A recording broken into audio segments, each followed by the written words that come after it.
Hello നമസ്കാരം കൂട്ടുകാരെ, എന്തുണ്ട് വിശേഷം? എല്ലാവരും സുഖമായിരിക്കുന്നു. പിന്നെ നാട്ടിൽ കടുത്ത വേനലിനെ പ്രതിരോധിക്കാൻ ചെറിയ മഴകളൊക്കെ കിട്ടിയെന്നൊക്കെ പറയുന്നത് കേട്ടു. ഇവിടെ പൊതുവെ തണുത്ത കാലാവസ്ഥ തന്നെയാണ്. ചെറിയ ചൂട് തുടങ്ങി വരുന്നു. ജൂൺ ജൂലൈ മാസങ്ങളിലൊക്കെ ഇവിടെ ഭയങ്കര ചൂടാണെന്ന് പറഞ്ഞു. എനിക്കറിയത്തില്ല, ഇടുക്കി ജനിച്ച് വളർന്നുകൊണ്ടായിരിക്കാം. എനിക്ക് തണുപ്പ് വലിയ പ്രശ്നം ഇല്ല. വലിയ പ്രശ്നം എന്ന് വെച്ചാൽ ഒരു പരിധി വരെ എനിക്ക് താങ്ങാൻ പറ്റും. പക്ഷേ ചൂട് എനിക്ക് ഭയങ്കര ബുദ്ധിമുട്ടാണ്. എനിക്കറിയില്ല അങ്ങനെ മാനേജ് ചെയ്യുമെന്ന്. നമുക്ക് നോക്കാം. എന്തായാലും മാനേജ് ചെയ്യാതിരിക്കാൻ പറ്റില്ലല്ലോ. അപ്പം ഞാൻ പ്രവാസി എന്ന കാര്യത്തിൻ്റെ ഒരു സെക്കൻഡ് പാർട്ട് എന്ന രീതിയിലാണ് ഈ വീഡിയോ ആയിട്ട് വന്നത്. പലയിടത്തു നിന്നും എന്താ പറയുക, പ്രവാസികളായ സ്ത്രീകളെക്കുറിച്ച് വളരെ മോശമായ രീതിയിൽ ചില കാര്യങ്ങൾ എൻ്റെ ശ്രദ്ധയിൽപ്പെട്ടു. അതായത് ഞാൻ പറഞ്ഞല്ലോ, നമുക്ക് എന്ത് കാര്യം ഒരു നമ്മുടെ കൈവിരൽ മുറിയണമെങ്കിൽ, അതായത് കൈയൊന്ന് പോറിയാൽ അതിൻ്റെ വേദന എത്രമാത്രമാണെന്ന് ആ വേദന അനുഭവിക്കണമെങ്കിൽ ആ കൈപ്പോറ നമ്മുടെ കയ്യിലുണ്ടാവണം. മറ്റൊരാൾക്കുണ്ടായാൽ നമുക്ക് ആ വേദന ഉണ്ടാവില്ല. അതുപോലെ ഞാൻ ഈ പ്രവാസ ലോകത്തേക്ക് വന്ന ശേഷമാണ് ഈ പറയുന്ന കാര്യങ്ങൾ, അതായത് വെളിയിൽ പോകുന്ന പെണ്ണുങ്ങൾ മോശമാണ് അല്ലെങ്കിൽ മോശമായ രീതിയിൽ നടക്കുന്നു എന്ന് പറയുന്ന കാര്യങ്ങൾ എന്തുകൊണ്ട് സംഭവിക്കുന്നു, എൻ്റെ ജീവിതവുമായിട്ട് ഇതിന് യാതൊരു ബന്ധവുമില്ല. ഞാനിവിടുത്തെ എൻ്റെ കുറേ അധികം കൂട്ടുകാർ വഴിയും അവരുടെ ഫ്രണ്ട്സിനുണ്ടായ അനുഭവങ്ങളും അങ്ങനെയൊക്കെ പറഞ്ഞറിഞ്ഞതാണ്. അല്ലാണ്ട് എൻ്റെ ജീവിതമായിട്ട് ആരും ഇത് കൂട്ടിക്കുഴയ്ക്കാൻ നിൽക്കണ്ട. അതായത് ഇവിടെ വരുന്ന പെൺകുട്ടികൾ അല്ലെങ്കിൽ സ്ത്രീകൾ എങ്ങനെ മോശമായ രീതിയിൽ പോകുന്നു, അതിനൊരു കാര്യം ഞാൻ പറഞ്ഞു തരാം. നമ്മൾ വർഷങ്ങളായിട്ട് നമ്മൾ നാട്ടിൽ നിന്നിട്ട് നമ്മുടെ കുടുംബത്തോടൊപ്പവും, അതായത് നമ്മൾ നമ്മുടെ സന്തോഷങ്ങളിൽ നിൽക്കുകയാണ് നാട്ടിൽ. എന്നിട്ടാണ് നമ്മൾ പ്രവാസിയായിട്ട് ഇങ്ങോട്ട് വരുന്നത്. ആദ്യം വന്ന് കുറച്ച് നാൾ നമുക്ക് കുറേ സപ്പോർട്ട് കിട്ടും നാട്ടിൽ നിന്ന്. പോയതല്ലേ ഉള്ളൂ എന്നുള്ള ഒരു സപ്പോർട്ട് കിട്ടും. അപ്പോൾ നമ്മൾ പ്രവാസിയാവുന്ന സ്ഥലത്ത്, അതായത് ഇതിപ്പോൾ ഞാൻ പ്രവാസി എന്ന് മൊത്തത്തിൽ പറയുന്നത് ഏത് രാജ്യമായാലും, ഒറ്റയ്ക്ക് വരുന്നൊരു സ്ത്രീയെ സംബന്ധിച്ച് ഇവിടെ വന്നു കഴിയുമ്പോൾ ആദ്യം കുറച്ച് വീട്ടുകാരുടെ അടുത്തു നിന്നാണെങ്കിലും ഭർത്താവിൻ്റെ അടുത്തു നിന്നാണെങ്കിലും ഒക്കെ ഇങ്ങനെ നല്ല കെയറിങ് സ്നേഹമൊക്കെ ആയിരിക്കും ആദ്യം കുറച്ച് നാൾ.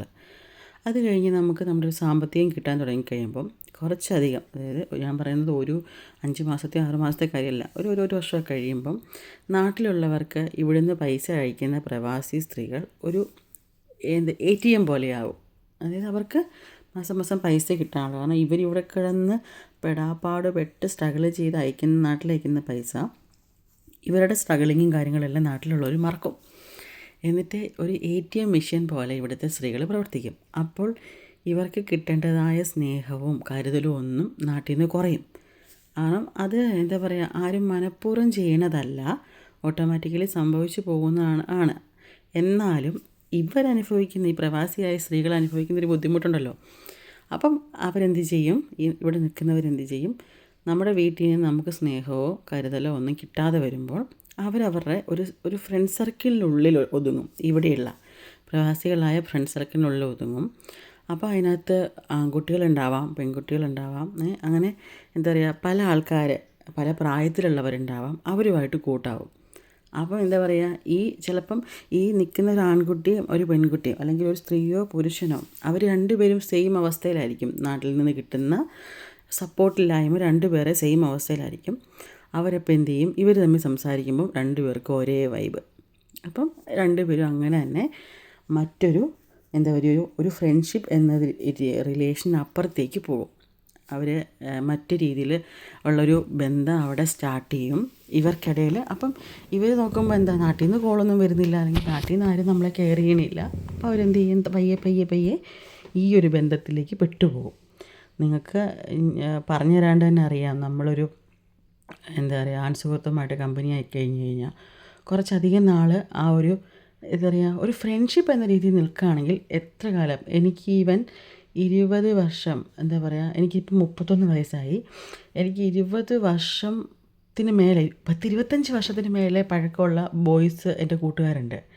പക്ഷെ അതൊരിക്കലും മറ്റൊരു റിലേഷനിലേക്ക് ഞങ്ങൾക്കിടയിൽ ഞങ്ങളിപ്പോൾ എന്നും വിളിക്കാറില്ല. മാസത്തിലേക്ക് ഒരു പ്രാവശ്യം വിളിച്ചു കഴിഞ്ഞാൽ ഞങ്ങൾക്ക് 1.5 മണിക്കൂറാണ് കഥ പറയാനുണ്ടാവുക. പക്ഷെ അതൊരിക്കലും മറ്റൊരു പ്രണയബന്ധത്തിലേക്ക് അത് പോകില്ല. പക്ഷേ ഇവിടെ വന്ന് നിൽക്കുന്ന ഒരാളെ സംബന്ധിച്ച്, അല്ലെങ്കിൽ ഇങ്ങനത്തെ കുറച്ച് ബുദ്ധിമുട്ടുകൾ അനുഭവിക്കുന്ന ഒരാളെ സംബന്ധിച്ച് ഉറപ്പായൊരു പ്രണയബന്ധത്തിലേക്ക് പോയിട്ട് അവർക്കിടെ മറ്റു രീതിയിലുള്ള റിലേഷൻഷിപ്പ് സ്റ്റാർട്ട് ചെയ്യും. അതുകൊണ്ട് അതാണ് പല പെൺകുട്ടികൾ അല്ലെങ്കിൽ പല സ്ത്രീകളും ഇങ്ങനെ മോശമായൊരു റിലേഷൻഷിപ്പ് ഇവിടെ ഉണ്ടാവാൻ സാധ്യത. അപ്പം ഞാൻ എന്താ നിങ്ങളുടെ അടുത്ത് പറയാൻ ഉദ്ദേശിക്കുന്നതെന്ന് വെച്ച് കഴിഞ്ഞാൽ, നിങ്ങളുടെ വീട്ടിൽ ആരെങ്കിലും, അത് അമ്മയോ ചേച്ചിയോ ആൻറ്റിയോ ആരെങ്കിലും ആവട്ടെ, മകളോ ഒക്കെ ആണെങ്കിലും പ്രവാസിയായിട്ടുള്ളവരുണ്ടെങ്കിൽ അവരെ എന്നും എപ്പോഴും ഒരേപോലെ കരുതാൻ ശ്രമിക്കുക. അവർക്കിടയ്ക്ക് നല്ല രീതിയിലുള്ള നിങ്ങൾ തമ്മിലുള്ളൊരു നല്ല ബന്ധം കൊണ്ടുപോകാൻ ശ്രമിക്കുക. ഇത് ഞാൻ ഇസ്രായേലിലേക്ക് വന്ന സമയത്തെ ലുക്കാട്ടോ. ആകപ്പാടെ വന്ന് കാലാവസ്ഥയിലൂടെ മാറിക്കോളായിട്ടിരിക്കുകയാണ് മുഖം. അപ്പം ഞാൻ പറഞ്ഞു വന്നത്, നിങ്ങൾക്ക് നിങ്ങൾക്കറിയാവുന്ന ഒരാളാണെങ്കിൽ പോലും അവരെ ഇടയ്ക്കൊന്ന് വിളിക്കുക, വിശേഷം അന്വേഷിക്കുക.